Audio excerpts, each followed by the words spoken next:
عمرانيه برشا خيرك ما شجعت المغرب شجعت مصر دمعتي غاليه. هذا ظلم والله ما يجيش، فوتنا كل شيء باش نربح وفي الاخر يتعادلوا. قلبي موجوع. نرجع في المنتخب عمري الكل. لعبنا نحن نلوجوا على الانتصار، ما نعملوش فرصه. بصراحه ما نجمش نحبس دموعي على تلعب هكا على مرضونا يا ربي. استنى يا اخويا المغربي ويا اختي المغربيه، لو انتوا فاكرين ان انتوا شفتوا حاجه تبقوا غلطانين.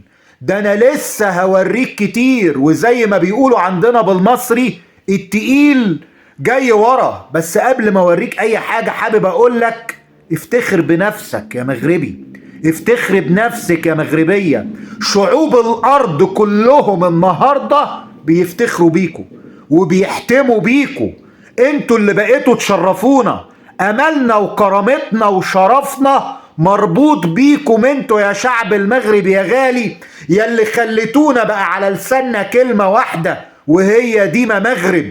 واكتبها لي في كومنت وفرحني وعلي صوتك واكتب ديما مغرب، لان النهاردة كل شعوب الارض بتقولها، وبالاخص كل شمال افريقيا وكل العرب. انتوا شرفهم بكاس الامم الافريقيه. ويمكن ما فاتش يوم على الفيديو اللي عملته، وهفرجك دلوقتي بالفيديوهات اعلام تونس بيقول عليكم ايه، وازاي بيستنجد بيكم، وازاي بيستجير بيكم، وازاي بيستغيث بيكم، وازاي احنا كمان بنستغيث بيكم يلي بترفعوا راسنا لفوق. شفتوا النهارده قبل ما افرجك الفيديوهات حابب اقول لك كلمتين بساط، بس كلمتين بساط على فرق المغرب من تونس من الجزائر من للأسف مصر ومنتخب مصر. النهاردة منتخب تونس بيلاعب أضعف فرق القارة منتخب تنزانيا. أداء مزري. الجماهير التونسية كلها كانت زينا بتقول انتوا فينكم يا مغاربة؟ فين الأداء العالمي بتاع امبارح؟ فين المباراة العالمية بتاعت امبارح؟ فين الهدف والاتنين والتلاتة؟ الهدف الملعوب مش مجرد أهدافه بس. النهاردة منتخب تونس منتخب مهلهل، منتخب مش موجود، منتخب لا علاقة له بالمنتخبات ولا بالكرة الحديثة. وقلنا الكلام ده كتير، طلع ناس يتريقوا ويقول لك فين منتخب المغرب اللي انتوا بتتكلموا عليه؟ يا ابني افهم، يا ابني اعقل. منتخب المغرب منتخب بيسخن مع البطولة، ولو انت تعرف كرة هتفهم ده. منتخب المغرب في كاس العالم ما بدأش المارد، ما بدأش الشرس. كلنا شفنا منتخب في البداية تعادل وقلنا كلنا ده ايه، مش هو ده منتخب المغرب.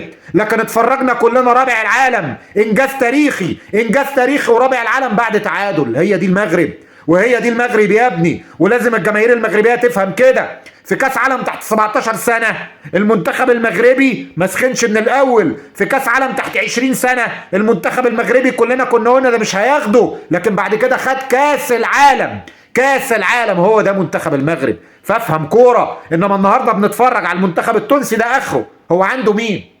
عنده لعيبة مين؟ النهاردة شايفين البوكا بتاع الجماهير الجزائرية التونسية، وقبلها الجماهير الجزائرية، وقبلها احنا الجماهير المصرية. املنا كله في المغرب يا ابني. الكلام الكتير مش هيجيب نتيجة. الكلام الكتير يا جماعة مش هيجيب نتيجة. اخواتي الكلام الكتير مش هيجيب نتيجة. انا هفرجك في الفيديوهات الاعلام التونسي النهاردة بيقول ايه عنكم يا قدوتنا يا فخرنا يا عزنا يا شعب المغرب. تعالوا بينا نشوفوا، بلاش كلام كتير.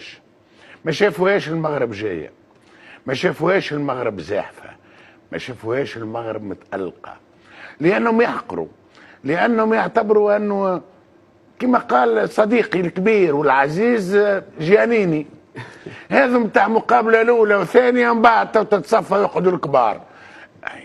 يقعدوا الكبار، المغرب من الكبار. هذه ما شافوهاش. أو كالجواب علاش البارح قلت ما شافوهاش. شوف 10 ديسمبر 2022 تقريب قرن من اللي بدات أسامة، من اللي بدات كأس العالم. صحيح 1930 قرن. ولا فريق افريقي عربي وصل لهذا الدور. بعد قرن تو يحكيوا عليك معيد، تو يحكيوا على أسامة، تو يقولوا تتذكروا عام 10 ديسمبر 2022 المغرب مش عملت وقتها ما يستنوش فيها. والله من أسود الأطلس إلى أسود إفريقيا، والبارح في الليل أسود العالم. هو من عام 2022 من كأس العالم الأخيرة، المغرب الحقيقة هي ملك إفريقيا. هي عام 22 وقت اللي وصلت الدور النصف النهائي قلنا ضربة حظ، نجم تكون ضربة حظ. قلنا ما شافوهاش، ما عاشوهاش، ما راوهاش كيفاش جايه، ولكن ظهروا انه المغرب قاعده تخدم خدمه كبيره ياسر. راهو مش سهل وبرا تجيبهم من برا، هذم وليدات صغار. معناها شوف المغرب خطفتهم لفرنسا، خطفتهم لبلجيكا، خطفتهم لانجلترا، خطفتهم. واحنا وقت اللي عندنا كعبه شوف بالريق الناشف باش ينجموا نجيبوه باش يقبل وانه يلعب مع الفريق التونسي. معناها المغرب قاعد تعطينا درس ورا درس، ناس تخدم على رواحها. حتى كي يجيو المدربين الكل من عام 2020 الصغيرات الكل مدربين مغاربة، من عام 2020 نفس التكوين في نفس المركز، الكل اللاعبين متاع الفرق الوطنية المغربية عندهم استمرارية، عندهم رئيس جامعة الحقيقة احنا يخوفنا برشا. رئيس الجامعة المغربية اللي هو في الكاف معناها سي فوزي لقجع، معناها انسان مسيطر تقريبا، يقول هو رئيس الكاف، لكن انسان يخدم مليح، انسان يحضر، انسان حط كل الامكانيات. وللامانه نقولوها راف، للامانه المغرب كدوله حطت كل شيء في الكوره، حطت كل شيء في كره القدم، لان كره القدم جابت لها تنظيم كؤوس افريقيا، جابت لها تنظيم كاس العالم، جابت لها يوريك انه الكره تنجم تكون وسيله نتاع استثمار، الكوره وسيله نتاع السياحه، تجيب لك السواح. المغرب نظم كاس العالم للانديه، المغرب عمل كل شيء. المغرب اليوم في كره القدم مرجع، ومرجع ماهوش عربي وافريقي هرب بينا الناس الكل حقيقه كعرب وكافارقه، مرجع في العالم. تتقرر المغرب في العالم كيفاش السياسه نتاع كره القدم عندهم فعلا وصلت، وانه ولات من عمالقة اللعبة، من عمالقة اللعبة في العالم. لا وكيفاش اللوكوموتيف ولات وكأنه كرة القدم قاطرة للاقتصاد المغربي، قاطرة للاقتصاد المغربي. وهذا بطبيعة الحال التتويج نتاع البارح مع شكون؟ مع الأرجنتين اللي هز كأس العالم هذه 6 مرات، الأرجنتين اللي ما يلعبوا حتى حد.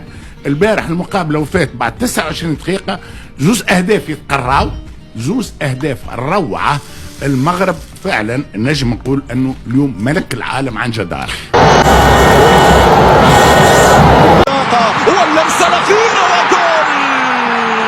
المغرب رفعت لنا رؤوسنا حتى ما نحبوهاش، رغم عنا ولينا نحبوها.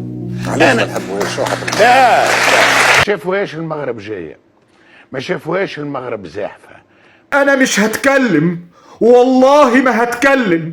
انا هسيب الفيديو الاسطورة اللي دقيقة واحدة وهشغلهولك هو اللي يتكلم، لان الكلام الكتير مش هيوصل لك حاجة، مش هيوصل لك حاجة، لكن رد الفعل والفيديوهات هي اللي هتوصل لك كل حاجة بجد. بس قبل ما افرجك على اي حاجة حابب اقول كلمتين، اديني فرصة اقول كلمتين. انا مش قادر اتمالك اعصابي، انا مش قادر اتمالك اعصابي ولا امسك نفسي من اللي عملوه فيا ولاد المغرب والمنتخب المغربي، اللي بقولك وقلتها مليون مرة، الكرة معاه حاجة تانية، الكرة معاه حاجة تانية. واستنى انا جايلك في الكلام وهتسمع فيديو اسطوري بجد لازم توصله لكل الناس في كل مكان في أرض المغرب ولكل الجاليات المغربية في كل مكان في العالم. النهاردة بنتفرج على المنتخب المغربي، منتخب أوروبي،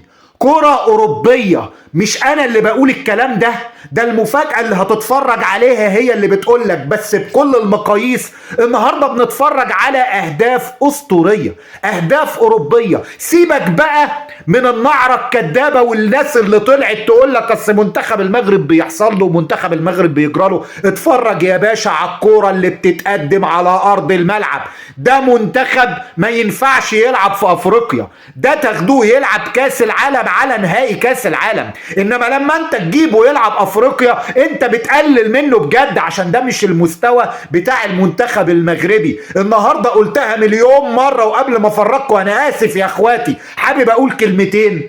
انا قلت قبل كده ان المنتخب المغربي هو المنتخب الوحيد اللي بيشرف الكرة العربية والأفريقية. النهاردة بعد ما المنتخب التونسي بيتغلب بفضيحة من المنتخب النيجيري ونازل خايف من المنتخب النيجيري ده بلسان المحللين التونسيين، وكل المنتخبات العربية النهاردة على فكرة النهاردة بعين اي محلل كروي مش هي دي المنتخبات التقيلة. النهاردة منتخب المغرب بيشرفنا وبيعمل مباراة قوية وبيعمل مباراة جيدة. وافتكروا كلامي وانتوا بتتفرجوا على الفيديو اللي هوريه لكم دلوقتي ده، افتكروا كلامي لما قلت لكم ان في ناس بتصطاد في المية العكرة، في ناس عايزة تقلل من انجازات شعب المغرب وعايزة تقلل من انجازات المايسترو وليد الركراكي، عايزين يقللوا من انجازاته. وخدوا بالكم اوعوا يضحك عليكم، اوعوا يخشوا في وسطيكم اكنهم قلبهم على المغرب. لا ده راجل خد رابع العالم، يبقى ايه لما يجي يتهموا النهارده وهو لسه في بدايه البطوله؟ يبقى هو قصد الناس دي قصدها مصلحه، قصدها نفع، ولا قصدها هد؟